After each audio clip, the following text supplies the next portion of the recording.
સરકાર દ્વારા mobile phone આપ્યા વિના જ દબાણપૂર્વક ઓનલાઈન કામગીરી કરાવવાના આક્ષેપ સાથે તેના વિરોધમાં ધાનેરામાં આંગણવાડી કાર્યકર બહેનો અને તેડાગર બહેનોની આજે બીજા દિવસે પણ હડતાલ ચાલુ રહી હતી અને તમામ બહેનો દ્વારા ધાનેરા તાલુકા પંચાયત કચેરીમાં બેસી સૂત્રોચ્ચાર કરવામાં આવ્યો હતો અને ધાનેરા મામલતદાર તેમજ સીડીપીઓને આવેદનપત્ર પાઠવી રજૂઆત કરવામાં આવી હતી।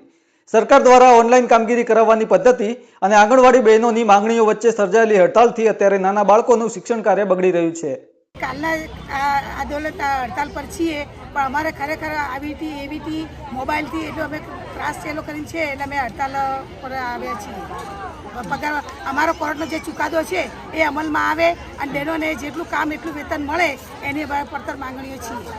આજે ધાનેરા તાલુકામાં આંગણવાડી વર્કરો જે હડતાલ ઉપર છે એમને હું મુલાકાતે આવી છું અને આ હડતાલ એટલા માટે છે કે સરકારશ્રીએ મોબાઈલ આપ્યા નથી છતાં ઓનલાઈન કામગીરી અને એમાં એવીટી એ પણ એફઆરએસ આ એટલું બધું અઘરું કામ છે, આંગણવાડી બહેનોને થતું જ નથી અને એફઆરએસમાં આમ આખો કરો, આ કરો, તે કરો, આમ બહેનોને વારંવાર સતત પ્રયત્ન કરવા છતાં કામગીરી થતી નથી।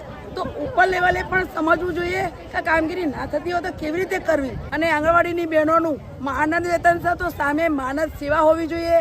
આ મારીને જે બનાવી રહ્યા છે અમને એ ના થવું જોઈએ। વારંવાર અમને જે માનસિક ટોર્ચર એટલું બધું આપવામાં આવે છે કે બહેનો આજે મારા બોલાવાથી કે એમના રાજી ખુશીથી અહીં બેસવા તૈયાર નથી। આ બહેનો માનસિક ત્રાસથી અહીં બેઠી છે ને આટલી ભેગી રહી છે, તો સરકારશ્રીએ પણ સમજવું જોઈએ।